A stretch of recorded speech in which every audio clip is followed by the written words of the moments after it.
વાત કરીએ તો છેલ્લી જે મિનિટોનો આજનો છેલ્લા દિવસનો પ્રચાર છે અને આપ જોઈ શકો છો કે રંજનબેન ભટ્ટને અહીંયા જે રીતે ગુલાબના ફૂલ આપવામાં આવી રહ્યા છે, મોટી સંખ્યામાં અહીંયા કાર્યકર્તાઓ છે, તમામ લોકો અહીંયા જે ઉપસ્થિત રહ્યા છે રંજનબેન ભટ્ટને જે રીતે આજે 400 તમને કમળ આપવાનું શું કારણ, શું મેસેજ છે 400 કમળ આપવામાં?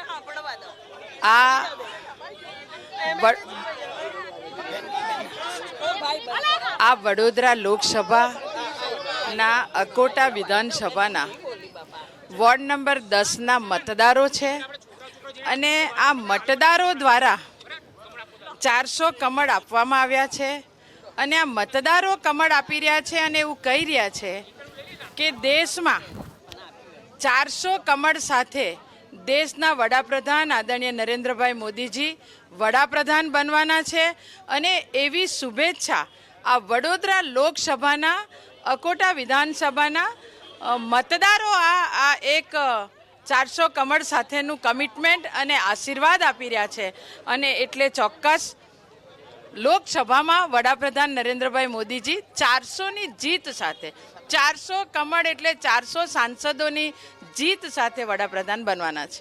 શું કહેશો? છેલ્લી મિનિટોનો પ્રચાર પ્રસાર, સતત મહિનો પ્રચાર પ્રસાર રહ્યો, શું કહેશો? છેલ્લો દિવસ છે.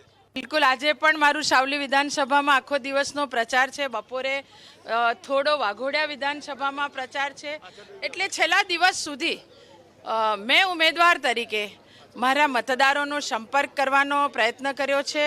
કાર્યકર્તાઓ પોતે પણ મતદારો સુધી પહોંચવાનું કાર્યકર્તાઓએ એક સંકલ્પ કર્યો છે અને વડોદરા લોકસભાના મતદારો એ એવા મતદારો છે કે તેઓ પોતે વડાપ્રધાન નરેન્દ્રભાઈ મોદીજીને ચાહવાવાળા મતદારો છે. અને તો હાલમાં રંજનબેન ભટ્ટ કે જેઓ કહી રહ્યા છે કે 400 કમળ એટલે 400 સાંસદો, આ પ્રકારની વાત તેમના તરફથી કરવામાં સાથે તેમનું કહેવું છે કે જે આ વિસ્તાર ગોત્રી વિસ્તારના મતદારો છે તેમને આ કમળ આપ્યા છે.